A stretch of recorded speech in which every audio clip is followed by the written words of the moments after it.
Good evening. Boa noite. Uau! Olha onde eu cheguei. Eu estou realizando um sonho que eu nem me autorizava a sonhar direito, talvez porque eu achasse inalcançável. E agora eu estou aqui. I'm giving a TED Talk. It's amazing. It's so exciting. I feel so lucky. So thank you guys. Thank you for the opportunity and let's start. But do I really have an idea that is worth spreading? Será que eu tenho algo para compartilhar que seja realmente significativo? Tem um ditado que diz que a sorte é quando a oportunidade encontra você preparado. Todo mundo sabe que eu adoro falar. My students know I love to speak. My family, my friends sabem que eu sou uma tagarela. Então, recentemente eu comecei a fazer algumas anotações e decidi que eu queria fazer uma palestra.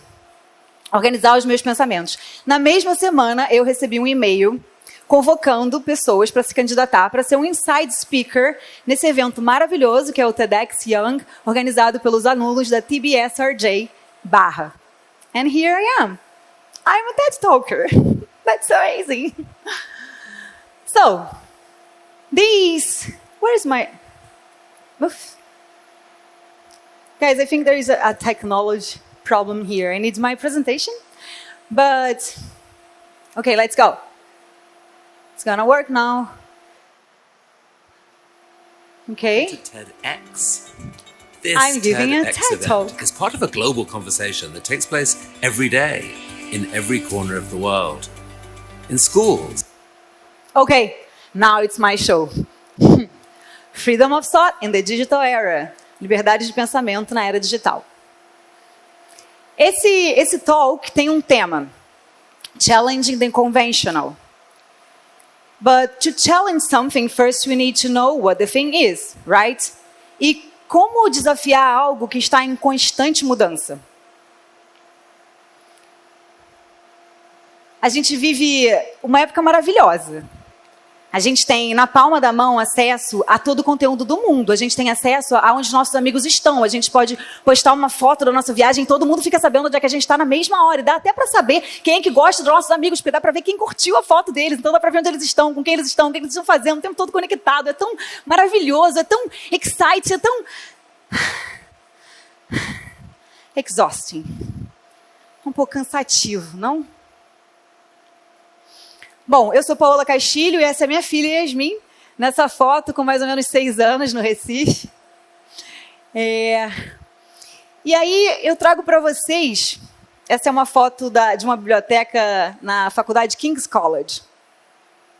Uma piadinha que talvez vocês já conheçam. Um viajante do futuro chegou numa biblioteca nos anos 80, virou para a bibliotecária e falou: sabia que num futuro próximo, todo esse conhecimento, todos esses livros, todas essas informações vão estar disponíveis num dispositivo que cabe da sua mão? E ela falou: sério? Que legal! E o que a gente vai fazer com isso? E ele respondeu: selfies. Com filtro. Aqui nessa foto, a minha filha, eu e ela somos de diferentes gerações. Somos de diferentes eras e de diferentes gerações. Ali eu me lembro que eu tinha um 3 em 1 e eu adorava, porque tinha fita cassete, vinil, dava para ouvir rádio. E eu gostava de gravar música. Naquela época, para gravar uma música, você tinha que esperar a música tocar no rádio. Aí você botava o cassete para gravar. E se alguém falasse alguma coisa, estragava a música. Você tinha que esperar a música tocar de novo para você poder gravar, não era? E também tinha um programa que eu adorava, era o Good Times 98. Tinha um locutor que traduzia músicas românticas para o inglês. E eu ficava esperando dar aquele horário para ter aquela apresentação dele para eu poder traduzir músicas. E ali eu descobri, comecei a despertar a minha paixão por falar inglês, por falar outras línguas. Nós somos a última geração que testemunhou a era analógica. Agora, se o convencional hoje é estar conectado 24 horas por dia online, desafiar o convencional seria se conectar com o momento presente? Essa foto minha mãe me mandou ontem no WhatsApp, minha mãe está aí. Da minha sobrinha, ela achou interessante, minha sobrinha estava fazendo um exame de vista. E eu estava precisando de uma imagem de um olho humano para ilustrar o que eu vou falar agora. Quando a minha filha tinha mais ou menos 6 anos, ela falou uma coisa brilhante. She said something that blew my mind forever. Like a genius, she said, Mom, mãe, o olho da gente, ele é pequenininho, né? Mas ele vê tudo. Gênia. Minha filha, gênia, filha. Ela, não, mãe, calma, não acabei. O olho da gente é pequenininho, ele vê tudo, mas ele não vê dentro. Aquilo me tocou. Até hoje eu fico refletindo sobre essa frase. E eu quis dar uma resposta. Eu falei, não, filha, tem formas, a gente pode meditar, a gente terapia, de repente um esporte, ou até mesmo nas artes, você se conecta tanto com você mesma, que é uma forma de olhar para dentro. Ela, não, mãe, não é isso. Eu quis dizer que não dá para ver o coração, os órgãos internos. E eu querendo dar uma resposta tão genial quanto a genialidade dela. Então, eu queria propor uma viagem agora. I would like to invite you on a journey right now. And I'm going to invite you to do something quite revolutionary nowadays, which is to stop and do nothing for a minute. Let's go? Let's check in and travel inside. Vamos viajar para dentro? Eu vou colocar uma música e durante 1 minuto você vai ter a oportunidade de respirar e olhar para dentro. Só isso. Let's go? I see you later.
Wow, quite an experience, huh? I bet that some of you may have experienced it as a relief. Like, thanks God, I really needed that. But for others, it may have felt like a forever minute. Não sei, pode ter sido relaxante, pode ter causado ansiedade. Como foi para você? Whatever your experience was, it was an unique experience. Foi uma experiência única. E é isso que acontece quando a gente olha para dentro. A meditação tem uns mitos, né? Tem gente que diz que eu não vou conseguir meditar porque eu não vou conseguir parar de pensar. Mas eu acho que não é sobre isso. Basicamente, meditar é estar em contato com o momento presente, consciente de si. A gente acabou de meditar. Minha filha agora está com 19 anos. E essa frase ainda reverbera em mim. Quando eu era adolescente, quando eu saía da escola, eu tinha poucas opções de entretenimento. Eu podia assistir TV, eu podia ver o Chaves, eu podia ver Vale a Pena Ver de Novo, mas eu gostava mesmo era de... Vale a Pena Ver de Novo, mas eu gostava mesmo era de ir... Para onde que eu aponto, gente? Por que não está fazendo? Para a praia.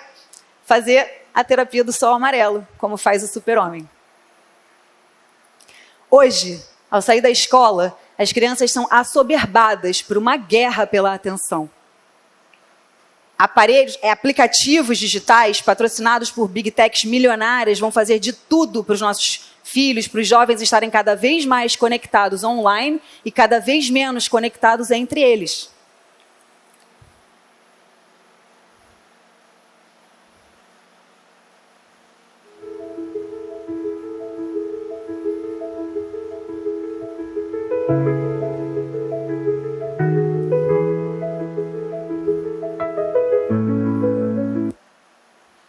Mas é de graça!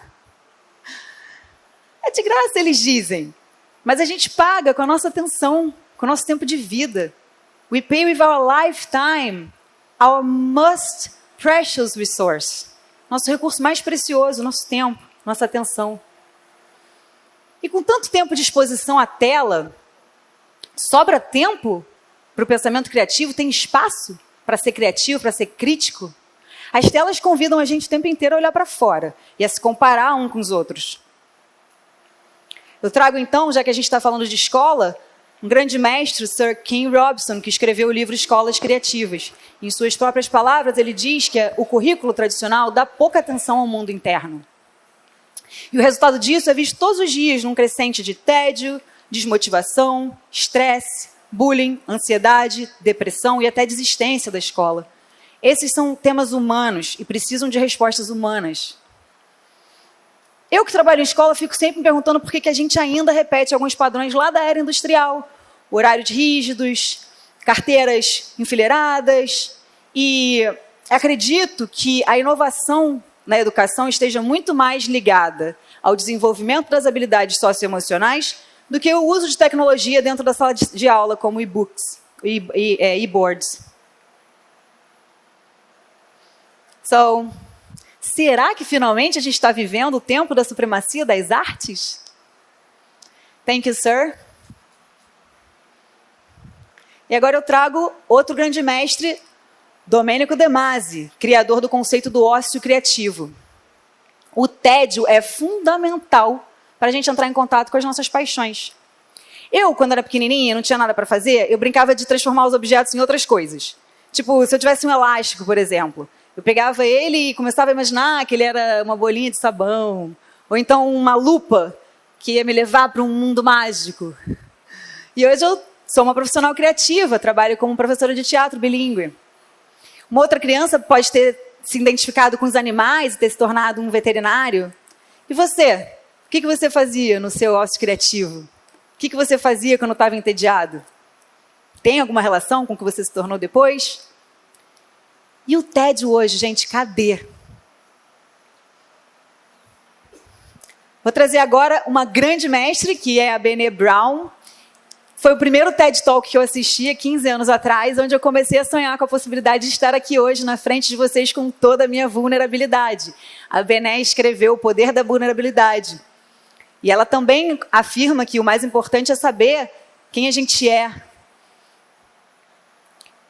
E aí ela traz um outro conceito também que eu acho muito interessante, onde ela diz que a vulnerabilidade gera conexão. Porque a gente tem uma tendência a querer esconder a nossa vulnerabilidade, mostrar só o nosso potencial, o quanto a gente é bom, disfarçar os nossos defeitos e as nossas dores. Mas é quando a gente vê a dor do outro que a gente se conecta como ser humano. Então a vulnerabilidade faz parte da conexão, dá coragem de ser autêntico e genuíno. E a autenticidade é uma coleção de escolhas. Então hoje eu vou mostrar para vocês algumas escolhas que eu tive que fazer hoje, por exemplo. Difícil para mim que sou libriana, mas vamos lá. Hoje eu escolhi contar a minha história para vocês, ao invés de pedir para a inteligência artificial fazer uma palestra. Mas eu deixei ela fazer o título para mim, que eu gostei. E eu escolhi contar isso para vocês. Eu escolho viver a minha vida com paixão. Eu gosto de sentir o meu coração batendo assim forte. Eu escolhi misturar as línguas, porque eu adoro. E eu escolhi parar tudo, por 1 minuto. Essas foram as minhas escolhas no caminho de trazer para vocês uma apresentação autêntica. Se ela vai ser significativa ou não, para alguns vai, para outros não. Isso eu não tenho controle. Mas eu queria que a gente pensasse que toda vez que a gente escolhe estar nas telas, a gente está escolhendo viver de uma forma automatizada, ao invés de se conectar com as nossas verdadeiras escolhas. E daqui a pouco se passaram 25 anos de tela. Existem vários estudos para falar sobre todos os sintomas que estão ocorrendo, fear of missing out, peer pressure, o medo de perder, né, de não estar presente. Mas esses assuntos vocês podem pesquisar, está na palma da mão de vocês. O que eu gosto de trazer, o destaque é uma dopamina barata que vicia, estamos todos viciados, e ela está disponível nas conexões humanas, no sol, na natureza, no exercício e uma boa música. Então, quando a gente escolhe olhar para a tela, o que a gente está deixando de fazer? A gente está deixando de fazer uma coisa super especial e mágica, que é o nosso grande poder como ser humano, que é o poder da conexão entre os seres humanos. O olho no olho conecta, os nossos corações se conectam, os nossos cérebros se conectam. Então eu quero aproveitar esse slide para agradecer a presença da minha filha na plateia e dizer que no olhar dela eu encontrei um caminho. Por conta dela me tornei professora, por conta dela estou aqui, e ela agora com 19 anos está indo estudar na King's College, aquela que tem aquela biblioteca que eu mostrei para vocês. Então, não podia me despedir sem falar um pouquinho da inteligência artificial, que os meus colegas vão falar melhor do que eu. Essa frase me impactou bastante. Whoever does the thinking gets the learning. Quem desenvolve o pensamento é quem aprende. Então, eu não vou abrir mão de contar a minha história para vocês. Essa história só eu vivi, a inteligência artificial nem tem acesso. Isso é o que eu tenho de humanidade para trazer para vocês. Mas eu posso deixar ela fazer o título, se ela fizer um bom título. Então, não me preocupa o desenvolvimento da inteligência artificial, mas me preocupa a gente abrir mão de se desenvolver como seres humanos. Para a gente fazer um uso livre e criativo da tecnologia, primeiro a gente precisa ser bom em ser humano. E, se possível, ser um bom ser humano. Obrigada. Thank you.